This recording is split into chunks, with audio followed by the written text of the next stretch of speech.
Boruto is gonna leave the village. Him going rogue is a pretty high possibility after the events of Boruto Chapter 79, and looking at what's gonna happen here, Boruto has no other choice but to leave the village. Now that he is viewed as this villain who had killed the 7th Hokage, Boruto is gonna have to run. And as we saw at the end of the chapter, the Leaf Village is facing Boruto. And with Boruto Chapter 80 coming in the next couple of weeks, most likely Boruto will have to fight back just to fight for his own freedom. Of course, Boruto will not want to kill his own people, but if Boruto wants to stay alive, he's gonna have to make sure that he doesn't get killed by the leaf. And if the worst comes to it, Momoshiki will come out and make sure that Boruto does indeed stay alive. I do want to talk about the chances of Boruto becoming a rogue ninja, since basically everybody in the fandom is on board for this to actually happen. And for me personally, in my opinion, I think this is a great way for Boruto to be finally on his own. With Momoshiki telling Boruto the prophecy of him losing it all, I think this is the perfect way for Boruto to go through this suffering, man. Him having no one at his side, and the only person that is on his side technically is Momoshiki, the one person who is basically laughing at him for him losing everything. And even though Boruto hasn't lost everything as per se of Momoshiki's words, since it just happened in the latest chapter, Boruto of course is going to suffer more and more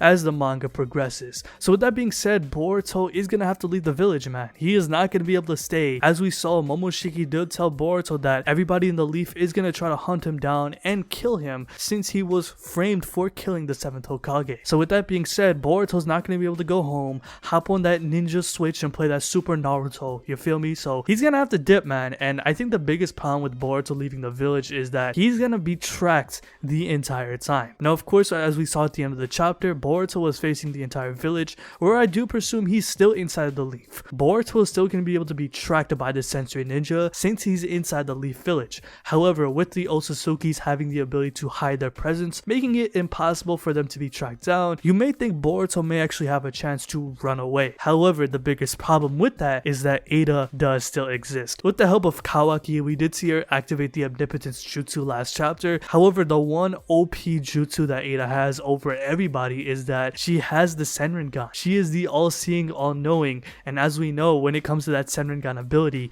she can see everything that's happening all around the world at the same exact time, making it basically impossible for Boruto to run and hide away, considering that Eida can just look through her Senringan and just find Boruto like that. That's the craziest part about Boruto going rogue. If he does indeed become a rogue ninja, which I think everybody's on board about that becoming true, since Boruto really has no other choice but to run at this point. No matter where Boruto does go, whether it's another village, a hidden place like a cave or another forest, or he goes to a discreet village that really isn't known, Eida will always have the ability to see Boruto no matter where he goes, thanks to the Senringan ability. And that's the biggest problem and the biggest dilemma for Boruto right now. Now of course, in the next couple of chapters of the manga, I do expect Boruto to fight back. I don't think he will try to willingly kill anybody, but if he does want to stay alive, and with Momoshiki stating that he needs to keep his vessel alive or else Momoshiki's soul will extinguish, Boruto may have to actually catch some bodies for him to stay alive. Now of course, I've discussed some possibilities such as him potentially killing Sasuke, for example, or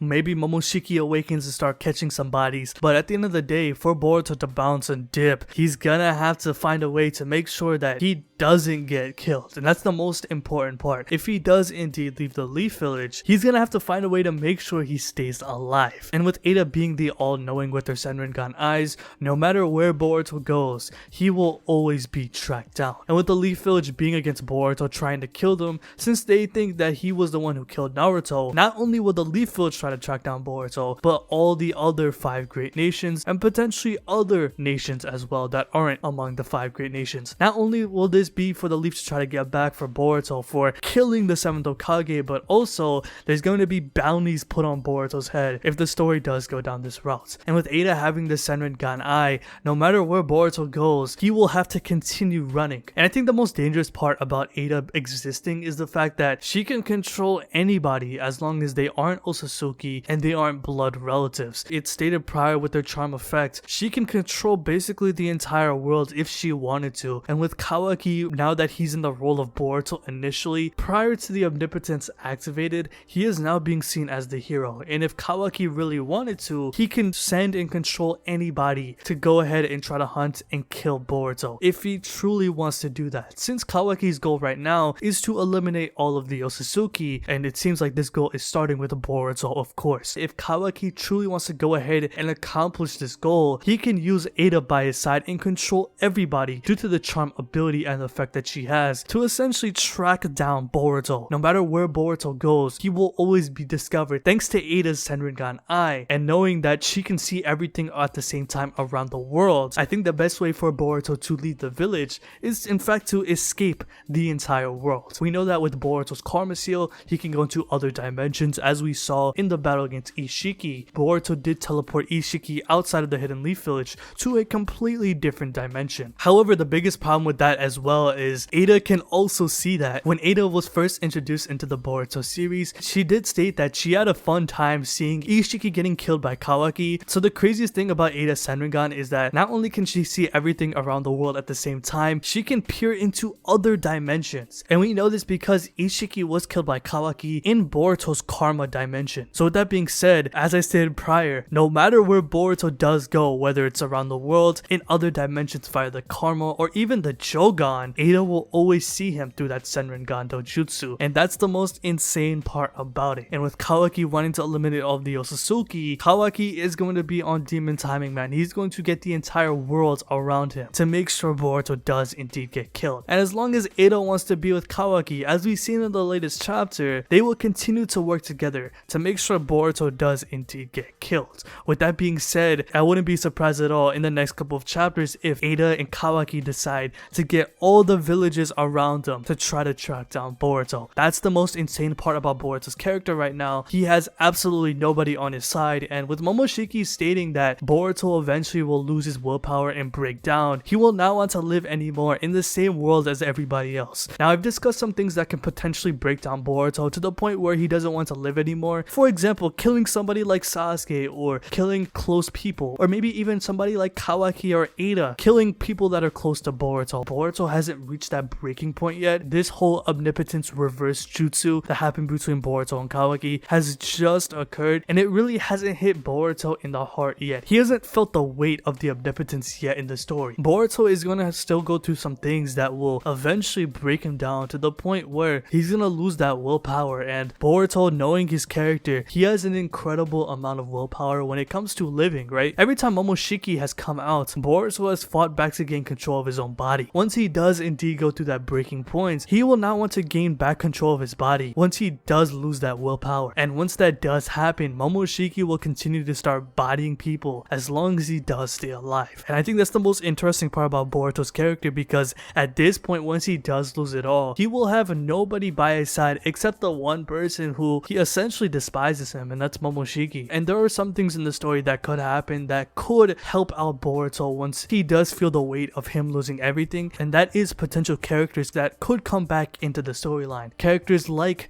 Kashin Koji or Toneri, for example, whom haven't really played a big part in the manga for a while. And of course, with somebody like Kashin Koji, he did kill Jigen, which lured out Ishiki, which of course we do know about the events of that. And we haven't seen somebody like Kashin Koji in the story for a while, ever since he did kill Jigen and bring out Ishiki. Ever since Ishiki did make an appearance for the first time in the manga, we haven't seen Kashin Koji in over 30 plus chapters. We did see him escape from Ishiki's grasp, so we do know that he is alive, and no, he did not get killed off screen. I don't know why people are saying that. He should still be alive. I think that is still a plot point that is going to be implemented later, because at this point, when it comes to somebody like Kashin Koji, his entire existence and his entire will to live is for him to kill Jigen. I mean, he quite literally stated that explicitly when he was talking to Jigen before he killed him, saying that, yo, I was created to kill you. Even Amado's words, the person who created Kashin Koji to begin with, stated that once he does kill Jigen, he will have no other purpose but to die. He was fated to die. As long as he does kill Jigen, there is nothing else for Kashin Koji to do. And even when the Leaf Village was watching the battle between Kashin Koji versus Jigen, once Jigen was killed by Koji, and once the transmission that was showing the fight between Koji and Jigen was over, everybody just presumed that Koji was dead. Amado even stated that his will and existence has been completed.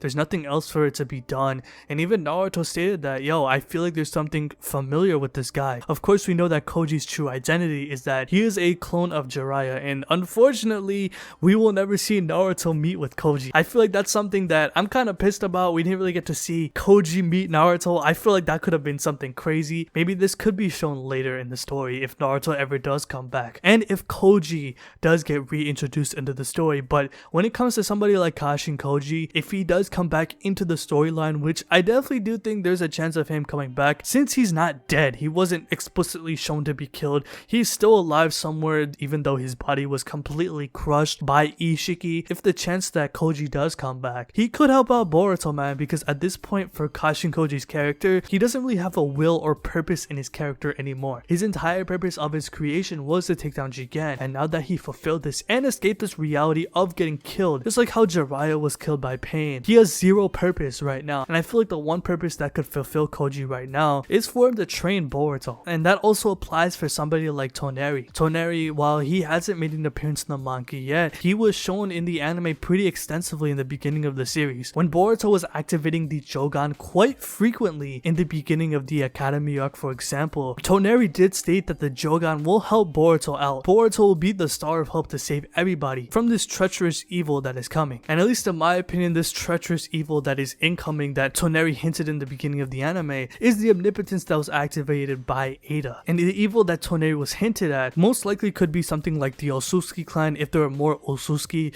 that are introduced into the storyline. The one thing that could save Boruto is that Jogan Eye. If Boruto does eventually break his willpower and will have nothing to live for, at that point the only thing that could save Boruto is that Jogan. I mean, he recently just got his scar. The storyline is setting up for Boruto to activate that eye, and the one person that could help him out is Toneri, of course. Now when it comes to somebody like Toneri, he was sealed away by Urashiki on the moon, so the only character that could potentially save him is Boruto. The Jogan is something that has been talked about so many times by the fandom. There's no other choice but for him to activate that Jogan soon. He's gonna lose everything, and eventually he's gonna break down to the point where he's not gonna want to continue living anymore, and that eye, I feel like, is gonna save him. Let me know how you guys feel about this video in the comment section below. What do you think Boruto will do once he does indeed go rogue? Or do you think I'm wrong here? Do you think Boruto will miraculously stay? Do you think he will maybe get killed by the Leaf Village? Or do you think he'll be taken in by the Leaf Village where he could be thrown in jail just like how Sasuke was post 4th Great Ninja War? I'm pretty excited for Boruto Chapter 80, man. Chapter 79 was a bombshell, and every time I'm out and about doing some things in my personal life, I keep thinking about this plot twist, bro. I keep thinking about what will Boruto do now that he was framed for killing the 7th Hokage. What the hell is my boy gonna do now that he is in this predicament? Let me know how you guys feel about all that in the comment section below. So if you like this video, hit that like button,